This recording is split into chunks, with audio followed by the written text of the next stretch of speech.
사무엘상 17장 31절로 54절 말씀을 제가 한 절, 여러분 한 절 말씀을 교독하겠습니다. 어떤 사람이 다윗이 한 말을 듣고 그것을 사울에게 전하였으므로 사울이 다윗을 부른지라. 다윗이 사울에게 말하기를 그로 말미암아 사람의 나쁜 것을 얻었다. 주의 종이 가서 저 블레셋 사람과 싸우리이다 하니 사울이 다윗에게 이르되 내가 가서 저 블레셋 사람과 싸울 수 없으리니 너는 소년이요 그는 어려서부터 용사임이니라. 다윗이 사울에게 말하기를 주의 종이 아버지의 양을 지킬 때에 사자나 곰이 와서 양떼에서 새끼를 물어가며 내가 따라가서 그것을 치고 그 입에서 새끼를 건져내었고 그것이 일어나 나를 해하고자 하면 내가 그 수염을 잡고 그것을 쳐 죽였나이다. 주의 종이 사자와 곰도 쳤은즉 살아계시는 하나님의 군대를 모욕하는 이 할례 갚지 않은 블레셋 사람이니까 그가 그 집중에 하나님과 같이 되리라. 또 다윗이 이르되 여호와께서 나를 사자의 발톱과 곰의 발톱에서 건져내셨은즉 나를 이 블레셋 사람의 손에서도 건져내시리이다. 사울이 다윗에게 이르되 가라 여호와께서 너와 함께 계시기를 원하노라. 이에 사울이 자기 군복을 다윗에게 입히고 롯투구를 그의 머리에 씌우고 또 그에게 갑옷을 입히매 다윗이 칼을 군복위에 차고는 익숙하지 못하므로 시험적으로 걸어보다가 사울에게 말하되 익숙하지 못하니 이것을 입고 가지 못하겠나이다 하고 곧 벗고 손에 막대기를 차고 시내에서 매끄러운 물을 다섯을 골라서 자기 목자에 재고 곧 주머니에 넣고 손에 물을 펴고 블레셋 사람에게로 나아가리라. 블레셋 사람이 방패든 사람을 앞세우고 다윗에게로 점점 가까이 나아가니라. 그 블레셋 사람이 들려보다가 다윗을 보고 지켰더니 이는 그가 정고 굵고 용과 아름다움이라. 블레셋 사람이 다윗에게 이르되 내가 나를 개로 여기고 막대기를 가지고 내게 나왔느냐 하고 그의 신들의 이름으로 다윗을 저주하고 그 블레셋 사람이 또 다윗에게 이르되 내게 오라 내가 내 살을 공중의 새들과 들뜬 짐승에게 주리라 하니라. 다윗이 블레셋 사람에게 이르되 너는 칼과 창과 단창으로 내게 나아오거니와 나는 만군의 여호와의 이름 곧 내가 모욕하는 이스라엘 군대에 하나님의 이름으로 내게 나가노라. 오늘 여호와께서 너를 내 손에 넘기시리니 내가 너를 쳐서 내 목을 베고 블레셋 땅의 시체를 오늘 공중의 새와 땅의 들짐승들에게 줘 온 땅으로 이스라엘의 하나님이 이기실 줄 알게 하겠고 또 여호와의 구원하심이 칼과 창에 있지 아니함을 이 무리에게 알게 하리라. 전쟁은 여호와께 속한 것인즉 그가 너희를 우리 손에 넘기시리라. 블레셋 사람이 일어나 다윗에게로 마주 가까이 올 때 다윗이 블레셋 사람을 향하여 빨리 내리며 손을 주머니에 넣어 돌을 가지고 물매로 던져 블레셋 사람의 이마를 치매 돌이 그의 이마에 박히니 땅에 엎드러지니라. 다윗이 같이 물매로 블레셋 사람을 이기고 그를 쳐 죽였으나 자기 손에는 칼이 없었더라. 다윗이 달려가서 블레셋 사람을 밟고 그의 칼을 그 칼집에서 빼내어 그 칼로 그를 죽이고 그의 머리를 베니 블레셋 사람들이 자기 용사의 죽음을 보고 도망하는지라. 이스라엘과 블레셋 사람이 일어나서 소리지르며 블레셋 사람들을 쫓아 바위와 에로 성까지 이르렀고 블레셋 사람들의 조상들은 사람은 가던 길에서부터 가드와 에로까지 엎드러졌더라. 이스라엘 자손이 블레셋 사람들을 쫓다가 돌아와서 그들의 진영을 노략하였고 다윗은 그 블레셋 사람의 머리를 예루살렘으로 가져가고 갑주는 자기 장막에 두니라. 아멘. 주님 말씀하옵소서. 겸손히 듣겠습니다. 말씀 따라 살겠습니다. 아멘. 구약 성경을 읽다 보게 되면 이스라엘 민족을 계속 괴롭힌 민족, 이스라엘 백성과 계속 싸움을 하면서 이스라엘을 계속 괴롭힌 민족 가운데서 반복해서 나오는 그런 민족이 있습니다. 오늘도 본문에 나오게 되는데 바로 블레셋 들어보셨죠? 블레셋 민족이 있습니다. 이 블레셋 민족은 이 가나안 땅의 어느 쪽에 있냐면 서쪽에 지중해가 있고요. 지중해 서남쪽에 블레셋 민족들이 있게 됩니다. 이 블레셋 사람들이 어디서부터 왔을까 보게 되면 이 블레셋 사람들은 유럽 계통의 사람들입니다. 유럽 쪽에서 오게 됐는데 지중해에 그레데 섬에서 쫓겨난 사람들이 정착지를 찾다가 처음에는 애굽으로 가서 정착하려고 했다가 거기서 실패하고 가나안 땅의 그 일부를 차지하고 들어온 그런 민족이 블레셋 사람들입니다. 필리스틴, 이 팔레스틴이란 말 들어보시죠? 팔레스틴, 그죠? 이 블레셋을 필리스틴이라고 하는데 팔레스타인이라고 하는 말이 블레셋의 땅이라는 이름의 뜻입니다. 그래서 그쪽에 있는 그것은 이제 팔레스타인이라고 그렇게 우리가 지금 얘기하고 있잖아요. 블레셋 사람이 거주하는 그 땅, 팔레스타인이 되게 된 거죠. 여호수아가 가나안 땅을 정복해 들어갈 무렵에 아마 그들도 가나안 땅으로 들어온 것으로 추정이 됩니다. 이후로 이스라엘과 계속해서 전쟁의 역사가 반복되어지는 것을 보게 되죠. 오늘 본문에도 보게 되면 이 블레셋 민족이 이스라엘을 쳐들어오게 됩니다. 침략을 하게 됩니다. 블레셋의 침공으로 이스라엘과 블레셋이 골짜기 하나를 두고 대치하고 있습니다. 이 대치하고 있는 이 가운데 블레셋 진영에서 한 사람이 나와서 싸움을 돕고는 한 사람이 나오게 되는데 그의 이름이 바로 우리가 너무 잘 알고 있는 골리앗입니다. 이 골리앗은 성경에 보니까 그의 키가 6규빗 한 뼘이라고 되어 있거든요. 한 규빗을 대략 한 45cm 또 한 뼘을 13cm 정도로 보게 된다면 지금으로 이야기하면 센티미터로 환산을 하게 되면 그의 키는 283 정도 되게 됩니다. 2m 83 대단히 크죠. 그 정도 되는 골리앗의 키고요. 또 그가 입은 갑옷의 무게도 성경은 이야기하고 있는데 5,000세겔이라 그렇게 얘기를 하고 있거든요. 이는 지금의 킬로그램으로 환산하게 되면 58kg 갑옷이 58kg인 거예요. 그 무거운 것을 입고 싸우는 거죠. 싸우는데 힘들겠죠. 그런데 또 키가 크니까 능히 또 힘이 세니까 그 갑옷을 입고 싸울 수가 있는 사람이죠. 그가 들고 있는 창 날의 무게만 7kg였습니다. 그러니 이렇게 키가 크고 장대한 용맹스러운 것 같은 이 블레셋의 골리앗이 나와서 이스라엘 향해서 외치게 됩니다. 나는 블레셋 사람이고 너희는 사울의 신복이 아니냐, 이스라엘 사람이 아니냐.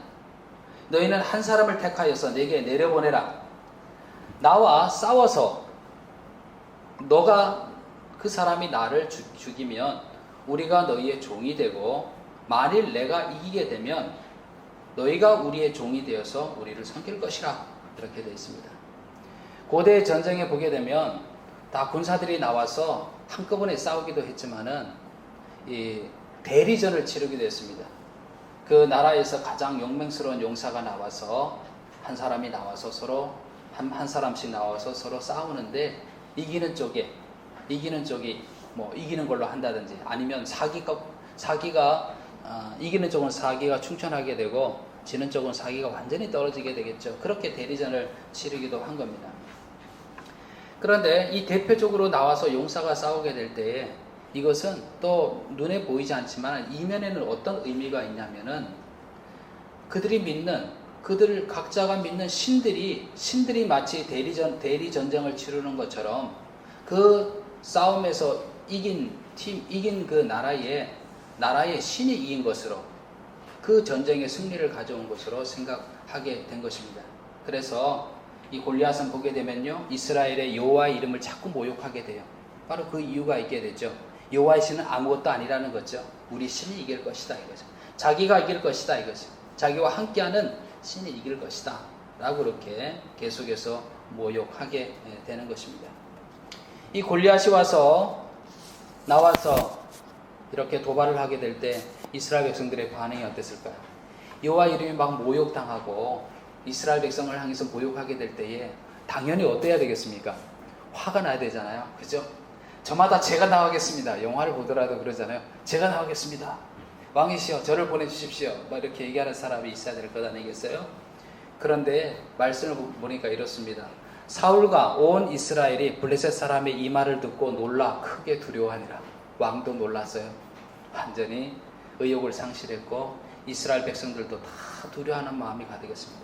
아무런 말을 하지 못하는 거예요. 골리앗의 모욕에 아무런 대답을 하지 못합니다. 모두 다 두려움에 가득하게 됩니다. 여러분, 너무 당연한 말 같지만 한번 질문 한번 해보겠습니다. 이스라엘이 왜 이렇게 두려워할까요? 무엇이 그들로 이렇게 두렵게 만드는 겁니까? 당연히 두렵지 않아요? 이렇게 얘기할 수도 있잖아요. 그러나 당연한 걸 한번 얘기해 보자 이거죠. 왜 이스라엘이 이렇게 두려워하는 겁니까? 두려워하는 게 정상인 것입니까? 그들에게 두려운 마음을 주는 것이 뭡니까? 생각해 보게 되면 두려운 마음을 주는 것은 보면 뭐 때문에 두려워하는 마음을 갖습니까? 그 골리앗의 체구, 골리앗의 우렁찬 목소리, 또 섬뜩한 무기, 이런 것들로 두려움을 갖게 되는 거잖아요. 그러니 보게 되면 내 눈앞에 보이는 나보다 더 큰 사람, 큰 사람에 대해서 두려움을 갖게 되는 거죠. 내가 눈에 보이는 것으로 판단해서, 상식적으로 판단해서 두려움을 갖는 것이 당연한 것처럼 생각됩니다. 그러나 가만히 생각해 보게 되면 우리는 알고 있습니다. 세상에 존재하는 것이 눈에 보이는 것만 존재하는 것이 아니라 눈에 보이지 않는 것도 존재하는 것을 우리는 알고 있습니다. 많은 사람들은 눈에 보이는 것으로, 또 그것이 상식이라는 이름으로 눈에 보이는 것으로 판단하여서 나보다 크다고 생각하고 나보다 뭔가 더 대단하다라고 생각되면 두려움을 가지기 쉽죠. 그렇지만 보이지 않는 존재에 대해서, 보이지 않는 것들에 대해서 알고 있는 사람들은 그 판단하는 마음, 그 판단의 기준이 달라질 수 있음을 우리는 알게 됩니다. 여러분, 우리가 불신자와 다른 이유가 뭡니까? 하나님을 믿는 우리가 불신자와 다른 이유는, 다른 것은 보이지 않는 것을 우리는 믿고 있습니다. 보이지 않는 존재를 믿고 있습니다. 세상에 모든 사람들은 보이는 것에 따라서 두려워하기도 하고, 보이는 것에 따라서 자긍심을 가지고 교만하기도 하고 그렇게 살아가지만, 그리스도인들은 보이지 않지만 살아계신 하나님을 믿는 그런 사람이 바로 그리스도인입니다. 하나님은 보이지 않는 영이지만 살아계시고 당신의 백성을 보호하시고 지키시는 그런 분이십니다. 성경 곳곳에 이를 얘기하고 있죠. 하나님께서 당신의 백성을 어떻게 지키시고 보호하신 데서 이야기하고 있습니다. 여호와를 경외하는 자에게는 견고한 의뢰가 있나니 그 자녀에게 피난처가 있으리라. 하나님께서 그 자녀에게 뭐가 되신다는 얘기입니까? 피난처가 되신다라고 얘기하고 있습니다. 또 우리가 너무 잘 아는 그런 고백이죠. 여호와는 나의 반석이시요 나의 요새시요 나를 건지시는 이시요 나의 하나님이시요 내가 그 안에 피할 나의 바위시요 나의 방패시요 나의 구원의 뿌리시요 나의 산성이시로다. 이것이 바로 눈에 보이진 않아도 살아계신 그 하나님께서 나와 함께하고 계실 때 그분이 내게 어떤 의미인지를 고백하고 있는 믿음의 사람의 고백인 것이죠. 우리가 찬양하잖아요. 낮의 해와 밤의 달도 나를 상치 못하리, 이게 하잖아요. 이게 시편의 고백이거든요. 낮의 해가 너를 상하게 하지 아니하며 밤의 달도 너를 해치지 아니하리로다. 우리가 불신자와 다른 것은 보이지 않지만, 보이지 않는 영이지만 하나님은 살아계셔서 당신의 백성을 보호하시고 인도하신다는 것을 믿는 자가 바로 우리들인 것이죠. 그렇다면 여러분, 다시 한번 질문해 보겠습니다. 하나님을 믿는다라고 하는 이 이스라엘 백성들이 왜 두려워하는 겁니까? 왜 두려워하는 겁니까? 하나님을 믿는다 그랬는데 사실은 뭐가 없는 겁니까? 하나님을 믿는 믿음이 없는 거죠. 그러니 눈에 보이는 골리앗이 크게 보일 수밖에 없는 겁니다. 그 두려움이 당연하다고 그렇게 생각하는 거예요.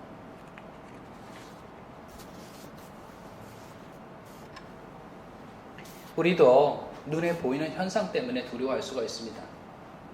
예견되는, 내가 생각하기에 상식적으로 예견되는 그런 일에 대해서 두려움을 가지는 것이 당연하지 않습니까? 이렇게 얘기할 수 있습니다.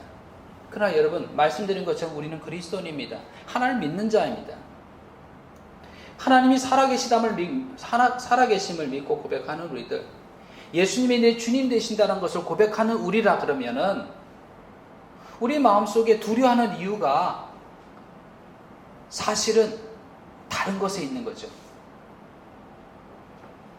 입술로 하나님을 고백했는데, 입술로 내가 하나님이 나와 함께 하신다고 그렇게 고백했는데, 사실은 가만히 보니 내 마음속에 두려움을 가지는 것을 보니까 그 하나님의 살아계심을 실감하지 못하는 거죠. 하나님의 살아계심이 실감되게 될 때에, 그럴 때에 내게 두려움이 떠나가는 거죠. 저마다 하나님의 살아계심을 체험하는 그때가 있어요. 그때 나타나는 그 결과는 뭐냐면 마음에 두려움이 떠나갑니다. 내 인생의 미래에 대한 그런 두려움이 떠나가게 됩니다. 하나님의 살아계심이 실감되게 될 때 그렇습니다. 야, 정말 하나님 살아계시는구나. 말로 표현할 수 없는 그런 경험이 내게 있게 될 때에 어떻습니까? 불안과 두려움이 떠나가게 되는 거죠.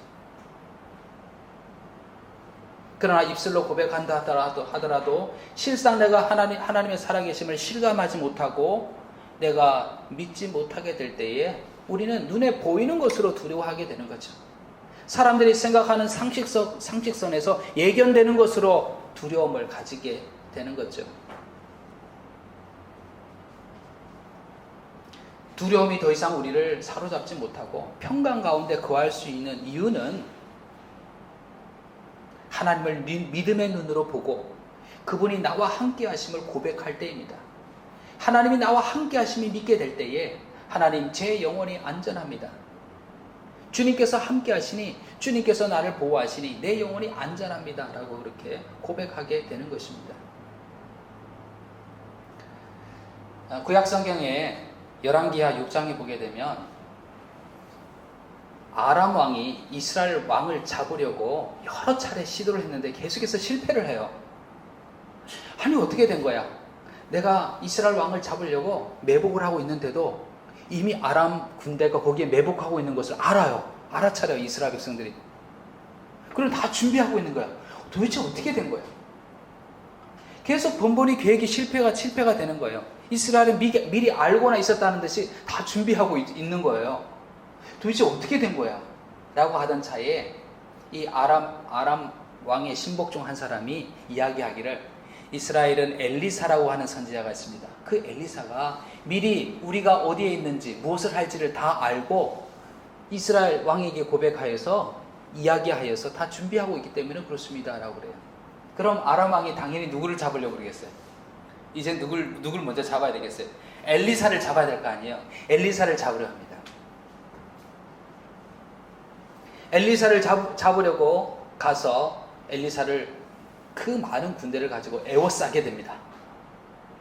엘리사와 함께 있던 사환이 그 수많은 아람 군대를 보고 너무 두려워서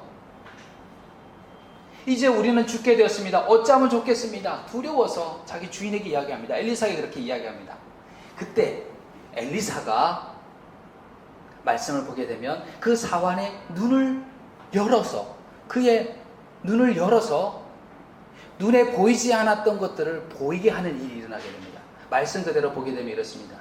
기도하여 이르되 여호와여 원하건대 그의 눈을 열어서 보게 하옵소서. 엘리사가 그의 사환의 눈을 보게 하옵소서라고 하나님께 기도하고 있습니다. 그랬더니 여호와께서 그의 청년의 눈을 여심해 그가 보니 불말과 불병거가 산에 가득하여 엘리사를 둘렀더라.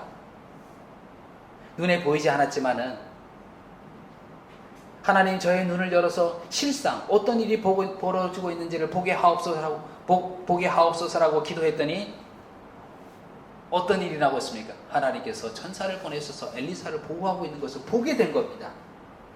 육신의 눈으로는 보지 못했던 것이었어요. 그러나 실상은 어떤 일이 일어나고 있었던 것입니까? 하나님께서 엘리사를 보호하고 계셨던 것이었습니다. 아람의 수많은 군대는 문제가 되지 않았습니다. 하나님의 군대가 그를 둘러치고 있으면, 엘리사를 둘러치고 있으면, 보호하고 있으면 전혀 그것이 문제가 되지 않는 것입니다. 여러분, 우리로 하여금 우리에게 이 말씀이 우리로 하여금 무엇을 깨닫게 합니까? 믿음의 눈을 똑같이 우리도 하나님 우리의 믿음의 눈을 열어서 우리가 하나님이 하신 일을 보게 하옵소서. 하나님의 살아계심을 보게 하옵소서. 하나님께서 어떤 일을 준비하고 계신지를 보게 하옵소서. 만약에 이게 보여지고 깨닫게 되게 된다면 이것이 확신으로 내게 다가온다 그러면 어떻습니까? 아람 군대가 나를 수많은 군대가 나를 둘러친다 하여도 두렵지 않은 것입니다. 세상에 어떤 문제가 내게 다가온다고 하는 것 같이 보여도 두렵지 않은 것입니다. 하나님이 살아계시고 그분이 나를 둘러치고 계실 텐데 천만인이 나를 애워싸 진친다 하여도 나는 두려워하지 아니하리라. 시편 기자가 고백하고 있습니다. 똑같은 말이죠. 하나님 나를 붙들고 계심을 믿는 자에게 이런 담대함이 있게 하는 거죠. 여러분 걱정과 고민이 되면 잠이 안 오잖아요. 그렇죠? 갑자기 생각 속에 걱정이 탁 들어오게 되면 잠이 안 올 수 있잖아요. 몸은 피곤한데 잠은 안 와. 계속해서 머릿속으로는 어떻게 될까 막 이렇게 상상의 나래를 펴면서 잠이 안 올 수 있잖아요. 그런데 어느 때든지 그냥 눕기만 하면 편안히 잘 수 있는 비결은 어디 있을까요? 주님이 일에 가시리라 라는 그런 믿음이 있으면 그냥 누우면 자는 거예요. 그냥 누우면 자는 거예요. 성경이 그대로 얘기하고 있습니다. 내가 평안히 눕고 자기도 하리니 나를 안전히 살게 하시는 이는 오직 여호와시니이다. 잘 주무시고 계십니까? 아니 저 사람은 그냥 베개에 머리만 대면 자요 이렇게 얘기하는데 그만한 복이 어디 있어요? 하나님께서 사랑하는 자에게 잠을 주신다 그랬잖아요. 자는 거예요. 그냥 자는 거예요. 하나님께서 하시리라. 하나님께서 길을 여시리라.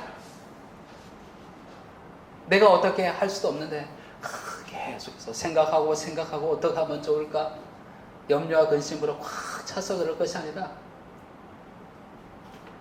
나를 안전하게 살게 하시는 분이 하나님이시니 나를 자녀로 삼아주시고 나의 길을 인도하신 분이 하나님이시니 내가 평안히 눕고 자기도 하리니 라는 고백이 우리의 고백이 될 수 있는 것입니다.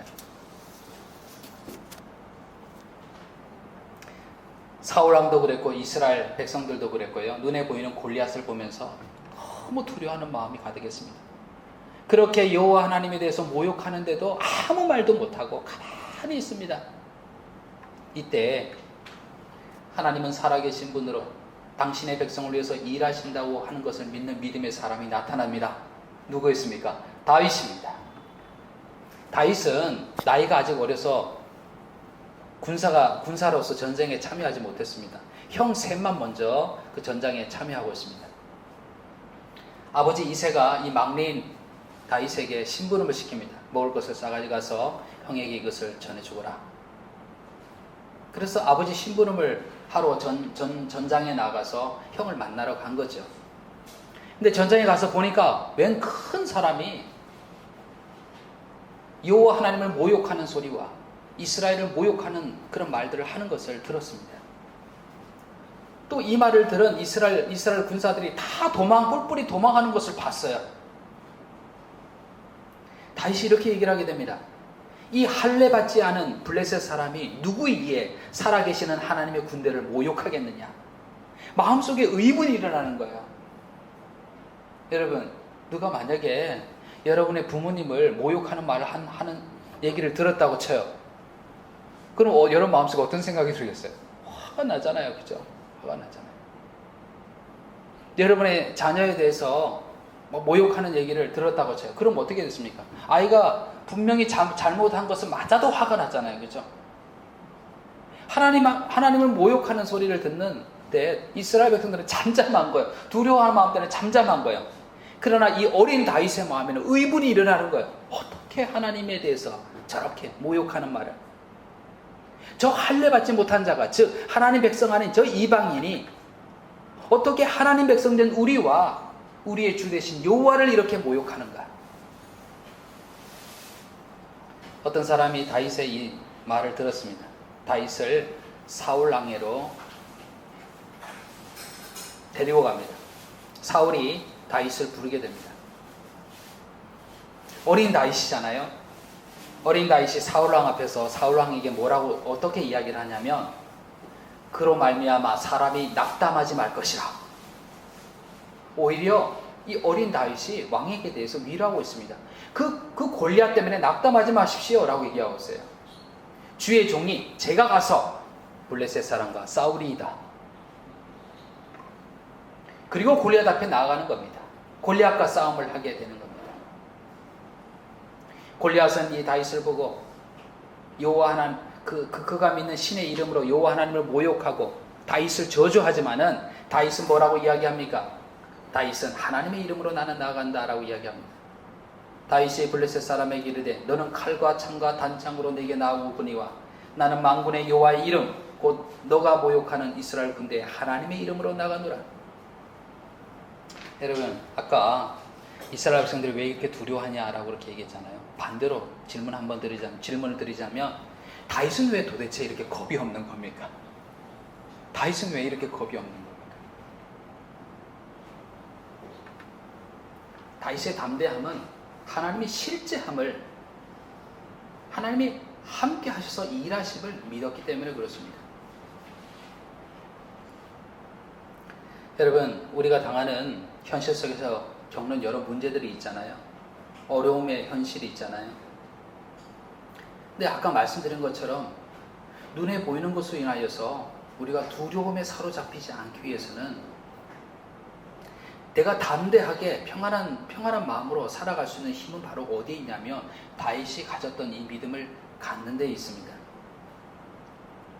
내 안에 계신 예수님이 세상을 이기었고 예수님 이름 때문에 내가 하나님의 자녀가 되었고 예수님 이름 때문에 내가 생명을 얻은 자가 되었고 하늘나라의 기업을 얻을 자가 되었다라고 하는 이 확신이, 이 믿음이 내게 실제가 되게 될 때에 우리는 어려움 가운데서도, 그 문제 가운데서도 하나님이 길을 여시고 하나님이 함께 일해 가시라고 하는 믿음을 가지게 됩니다.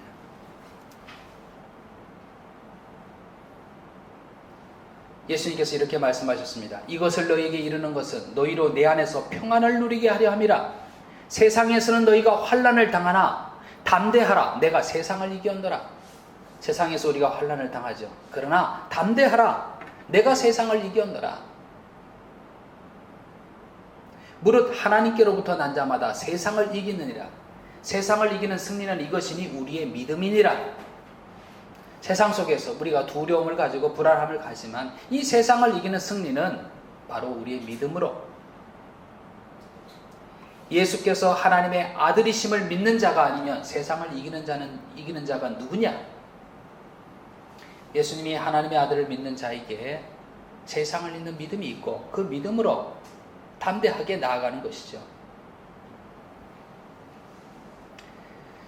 골리앗 앞으로 다윗이 나아가게 됩니다.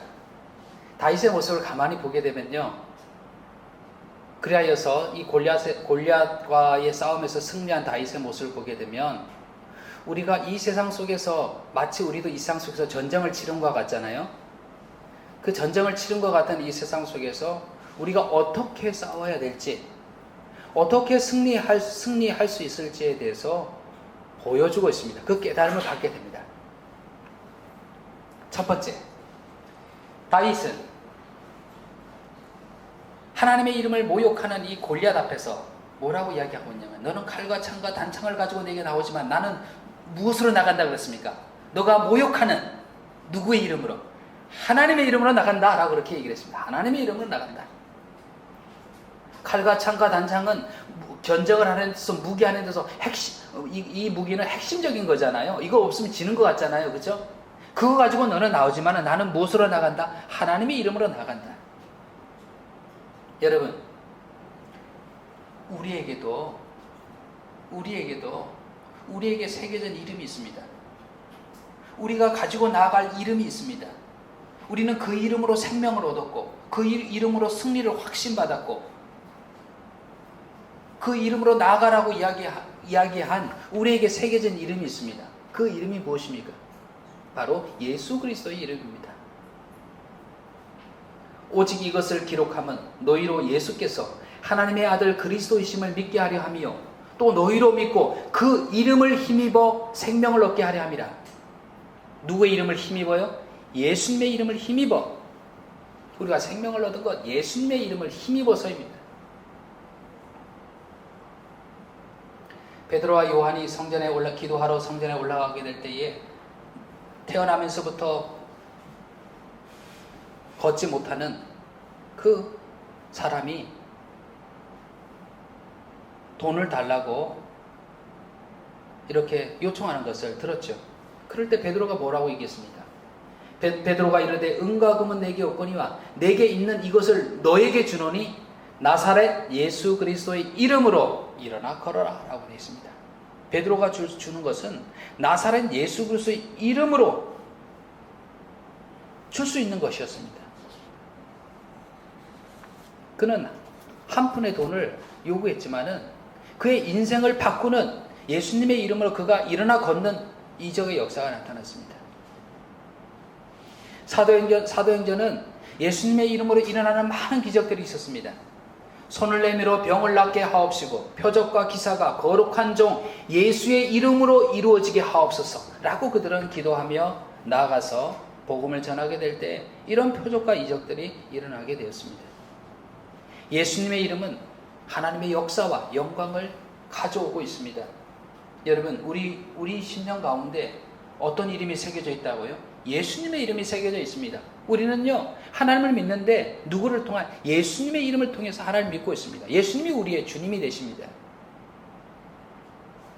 그래서 예수님 믿는 여러분, 우리가 무엇을 하든지 간에 여러분 마음속에 생각하시기 바랍니다. 나는 예수님의 이름으로 한다. 나는 아무런 능력이 없고 나는 아무런 공로가 없지만은 내 안에 새겨진 예수 그리스도의 이름으로 나는 모든 일을 한다. 골로새서 3장 17절에 보게 되면 이런 말씀이 있습니다. 또 무엇을 하든지 말에나 일에나 다 주 예수의 이름으로 하고 그를 힘입어 하나님 아버지께 감사하라. 모든 일에 누구의 이름으로 하고요? 예수의 이름으로 하고 그를 힘입어 하나님께 감사하라. 여러분, 너무나 당연한 말이지만 우리의 기도는 누구의 이름으로 합니까? 예수님의 이름으로 합니다. 그렇죠. 예수님의 이름으로 기도합니다. 그렇죠. 여러 어려움과 문제 속에서도 우리는 무슨 이름으로, 누구의 이름으로 이겨나가게 됩니까? 예수님의 이름으로 이겨나가게 됩니다. 말이나 일이나 무엇을 하든지 예수님의 이름으로 하시기를 바랍니다. 그 예수 그 이름이 내게 생명을 주었고 우리로 담대하게 하며 우리를 평강케 하며 우리로 승리하게 하십니다.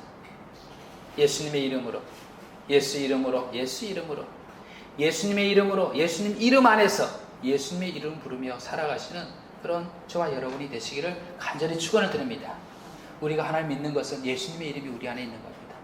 모든 일이 어려운 일을 당해도요, 예수님 이름으로 하는 겁니다. 세상을 이기신 예수님의 이름, 우리의 주 되신 예수님의 이름으로 예수님께 기도하고 예수님의 이름을 앞장 세우며 일해 나가고 하나님 주시는 지혜로, 하나님 주시는 담대함으로 그 일을 예수님의 이름으로 행해 가시는 그런 저와 여러분이 되시기를 간절히 축원을 드립니다. 사울이요, 다윗을 불렀습니다. 다윗이 그랬잖아요. 왕이시여 염려하지 마십시오. 오히려 그 어린 다윗이 두려워하는 사울을 위로하고 있습니다. 제가 나가가 싸우겠습니다라고 그래요. 사울이 할 수 있는 것은 뭐냐면 자기 군복을 빌려주는 것밖에 없어요. 자기 군복을 다윗에게 입혀주는 거예요. 야, 너 아직 어려서 못 싸울 텐데. 그러면서도 용감하게 싸우겠다는 이 다윗에게 자기 군복을 빌려줍니다. 노스로 만든 투구를 씌워줘요. 또 군복 위에다가 뭘 입히면 갑옷을 입혀줘요.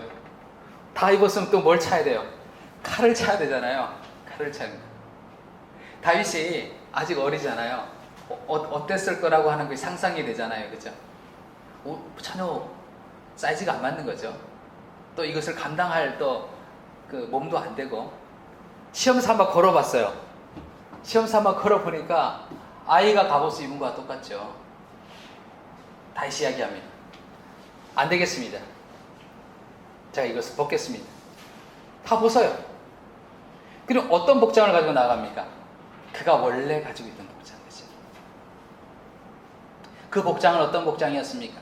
양을 치게 될 때에 곰이나 사자가 온다 할지라도 그 곰이나 사자를 대적하여서 싸웠던 그 복장 있죠? 그 복장을 가지고 나갑니다. 목자가 가졌던 그 막대기 있죠? 목동으로서 가졌던 그 막대기를 가지고 나가고요.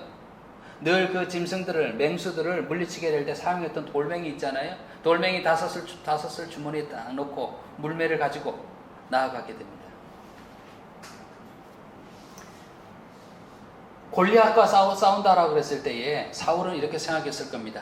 그래도 저 아이를 보호해 줄 것은 이 갑옷이라고 생각했을 거고요. 그래도 이 정도의 칼은 있어야 싸울 수 있겠다 그렇게 생각했을 겁니다.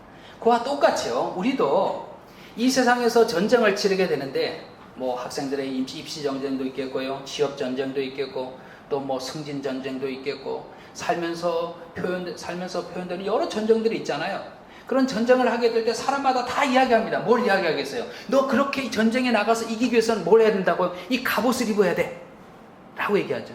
이 투구를 써야 돼. 이 칼을 써야 돼 라고 이것을 입히려고 그러겠죠. 그 말을 듣는 모든 사람들은 어떻게 생각하겠습니까? 이 전쟁에서 이기기 위해서는 정말 이것을 준비해야 되는구나. 어떤 생각이 나십니까? 내가 이기기 위해서는 이런 스펙을 쌓아야 되고 이런 경력을 가져야 되고 이런 인맥을 쌓아야 되고 이렇게 해야 되는구나. 그래야 내가 전쟁에서 이길 수 있겠구나 라고 생각하는 거잖아요. 그렇죠? 그렇게 해서 이것을 준비하려고 하게 됩니다. 그러나 여러분 보십시오. 다윗은요. 자기에게 맞지 않았던 이 옷을 다 벗어버립니다. 그리고 평소에 익숙한 자기의 옷을 입고 나아갑니다. 자기가 가졌던 그 무기를 가지고 나아갑니다. 목동으로서 맹수들로부터 가축을 지킬 때 사용했던 그 무기, 그때 입었던 그 옷, 자신의 복장을 입고 나아갑니다. 다윗은 알고 있었습니다. 중요한 것은 모든 사람들이 이 옷을 입어야 된다 그래서 그 옷을 입는 것이 전쟁에서 승리하는 비결이 아니라 내가 가지고 있는 이 모습으로 하나님께서 함께 하신다면 승리하리라 라고 하는 믿음을 갖는 것이었습니다.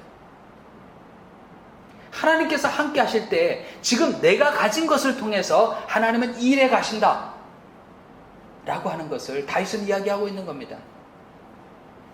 다윗이 얘기했죠. 뭔 얘기를 했습니까? 여호와께서 나를 사자의 발톱과 곰의 발톱에서 건져내셨은즉 나를 이 블레셋 사람의 손에서도 건져내시리라. 중요한 게 복장이 아니었고 지금까지 내 생애 속에 함께 하셨던, 나를 보호하시고 나로 이기게 하셨던 하나님께서 나와 함께 하시면 저 블레셋 사람을 내가 이기리라. 여호와의 구원하심이 칼과 창에 있지 않고 전쟁은 여호와께 속한 것인즉 그가 너희를 우리 손에 넘기리라. 여러분, 우리의 삶의 전쟁 속에서 전쟁 같은 삶으로 생각될 때가 있잖아요. 그 전쟁 속에서 중요한 것은 뭐냐면 내가 하나님의 자녀된 내게 하나님께서 나와 함께하고 계시고 지금까지 나를 인도하신 하나님께서, 그래서 지금 내가 입고 있는 이 옷을 입게 하신 하나님께서, 지금까지 인도하신 하나님께서 지금 나로 하여금 들게 하신 이 무기를 가지고 하나님이 함께 하시면 능히 이기리라 하고 나가는 것입니다. 내게 이미 허락해준 그 익숙한 그것을 가지고 하나님께서는 일해 가십니다. 애굽에서 종살이를 하고 있는 이 이스라엘 백성을 구원하라고 하나님께서 모세를 부르셨잖아요. 그러면 모세가 그동안 들고 있던 지팡이가 있습니다. 이제 이스라엘 백성들을 애굽 땅에서 구원해내고 이제 바로 앞에 가서 이적도 행하고 그래야 되는데 그 지팡이를 하나님께서 바꿔주실 만도 한데, 이거 지금 말라빠진 나무로 만든 지팡이일 거 아니에요. 목자가 가지고 있는 지팡이. 그러면 좀 멋있게 이 지팡이를 쫙 멋있게 좀 바꿔줘서 애굽의 그 바로 왕의 그 금으로 만든 홀처럼 그것만큼은 안 돼도 그래도 좀 거기에 좀 비교할 만한 지팡이를 주면서 너 이 지팡이를 가지고 가서 내가 내게 말한 대로 행하라라고 그렇게 이야기하실 만도 한데, 애굽 땅에서 10가지 재앙을 일으키고 또한 홍해를 갈라지게 만들고 마실 물이 없어서 원망하는 백성들에게 반석을 쳐서 물을 내게 한 그 지팡이는 어떤 지팡이였습니까? 평소에 늘 갖고 있던 그 비틀어진 그 나무 지팡이였습니다. 그 목자의 지팡이였습니다. 너가 들고 있는 것이 무엇이냐? 그 지팡이를 내밀어서 라고 얘기를 하고 있습니다. 그 지팡이로 반석을 쳐서 라고 이야기하고 있습니다. 자기가 가지고 있는 그 지팡이입니다. 지팡이의 재질이 뭔가가 중요하지 않습니다. 중요한 것은 뭐예요? 하나님께서 이 지팡이를 통해서 사용하시느냐 안 하느냐라고 하는 것이죠. 여러분, 우리 스스로 생각할 때 자신이 초라하다고 보이십니까? 나는 이런 것도 갖추지 못하고 저런 것도 갖추지 못하고, 싸움을 하자면 이런 갑옷도 입어야 되고 저런 무기도 갖춰야 되는데 나는 아무것도 갖추지 못한 것 같은데 두려워하십니까? 하나님께서 우리의 삶을 인도해 오셨습니다. 하나님께서 지금 이 옷을 입고 있는 것, 내가 이 모습을 가지고 있는 것, 하나님께서 내 삶을 인도해 오셨습니다. 그럼 하나님께서 무엇을 사용하실까요? 지금 내 모습을 가지고 사용합니다. 때로는 내가 상처 입은 것, 이 상처를 통해서 하나님께서 사용하십니다. 내가 나를 통해서 그런 경험을 하게 하신 것, 하나님께서 그 경험을 통해서 사용하게 하십니다. 말씀을 전하는 사람이 무엇을 말할까, 내가 어떻게 말할까라고 하는 것을 두려워하지 않아야 될 이유 중에 하나도 뭐냐면, 하나님께서 그런 것을 경험하게 하시고 나로 하여금 깨닫게 하신 것을 그냥 얘기하면 되는 거예요. 내가 이미 가진 것을 가지고, 내가 입은 이 옷을 가지고, 내가 이미 가진 하나님께서 허락하신 무기를 가지고 나아가면 되는 겁니다. 내가 갖추지 못한 것으로 인해서 불안해하면서 갖추었다고 생각하는 사람을 보게 되면 부럽습니까? 그의 재력이 부럽고, 그의 학력이 부럽고, 그의 경력이 부럽고, 그의 재능이 부럽고, 그의 재력이 부럽고, 그런데 나를 보니까 너무 부족한 것 같아서 화가 나고 나는 패배할 거라 그렇게 생각하십니까? 신앙생활에서도 그럴 수 있잖아요. 저 사람을 보니까 저 사람은 저런 은사를 가지고 있고 저런 직분을 맡고 있고 저런 사역을 하고 있고, 그런데 나는 뭐야? 나는 은사도 없는 것 같고 내 사역은 뭐야? 이렇게 생각할 수 있잖아요. 그게 부러우십니까? 다른 사람과 비교돼서 부러우십니까? 여러분, 우리는 예수님을 만나고 지금까지 우리의 삶을 인도해 주신 분이 하나님이십니다. 다른 사람이 경험하지 못했던 것을 나는 그런 경험을 하게 하고, 다른 사람이 생각지 못했던 것을 생각하게 하고, 또 내게 만나게 하신 많은 만남들을 통해서 지금의 나를 만들어 오셨습니다. 지금의 나를 통하여서 하나님께서는 사용하시는 겁니다. 내게 주신 것으로 하나님께서는 역사에 나갈 것입니다. 이를 믿고 나아가 싸우는 것입니다. 전쟁은 누구에게 속하 있습니까? 여호와께 속하 있기 때문에 그렇습니다. 다윗을 통해서 무엇을 깨닫게 된다고요? 하나님께서 내게 이미 허락한 것으로, 주신 것으로 나아가는 것이죠. 세 번째 생각해 보게 되면요, 아까 말씀드린 것처럼 다윗은 어떻게 이렇게 용감한 거야? 그래, 믿음이 있었지. 근데 더 구체적으로 생각해 보면요, 다윗이 어떻게 이런 믿음이 싹트게 됐던 거야? 이런 생각하시잖아요. 처음부터 이런 믿음이 이렇게 있었을지는 않을 텐데 어떻게 믿음이 싹트게 된 것일까? 이런 생각이 들었습니다. 다윗은요, 승리를 연습했어요. 승리의 경험이 쌓였어요. 승리가 습관이 됐어요. 전 운동을 하잖아요. 저도 주일날 저녁에 테니스를 하잖아요. 승리가 습관이 된 사람은 지금 내가 지고 있어. 어떨 것 같아요? 승리가 습관이 된 사람은 이것 때문에 불안해하지 않아요. 승리가 습관이 된 사람. 그렇죠? 제가 좀 우스운 얘기를 하나 드리자면, 재채기 있잖아요. 재채기가 내가 혼자 있을 때 재채기가 나오려고 그러면 재채기 시원하게 하면 되잖아요. 재채기 시원하게 했을 때 얼마나 후련해요. 목이 간질간질한데 재채기가 나오면 혼자 있을 때는 하면 되잖아요. 근데 엘리베이터 안에 있어. 근데 재채기가 막 나오려고 그래. 얼마나 불안해요. 그죠? 야, 이거 진짜 민폐 아니에요? 근데 참을 수 없게 목이 간질간질하면서 그래요. 근데 제가 하나 시험한 것이 있어요. 재채기가 과연 내 의지로 멈춰질 수 있을 것인가? 그래서 재채기가 나오려고 할 때 그걸 막 참으려고 의지를 들여서 참으려고 노력을 해봤습니다. 그런데 저는 재채기는 못 참을 거라 생각했거든요.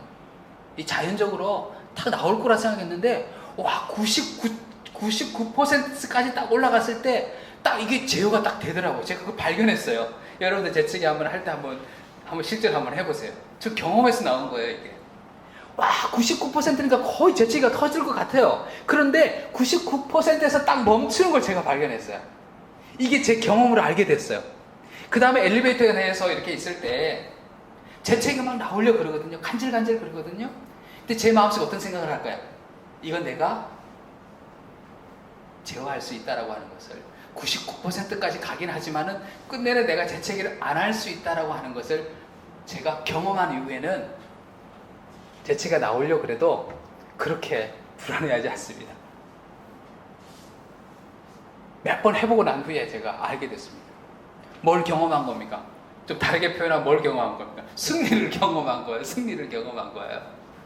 그 경험을 하게 된 거예요. 그래서 알게 된 거예요. 아, 내가 참으면 되는구나 라는 것을 알게 된 거예요. 근데 반대로요.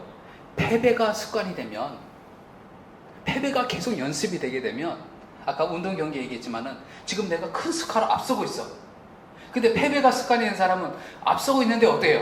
마음은 어때요? 불안해. 내가 끝까지 이길 수 있을까?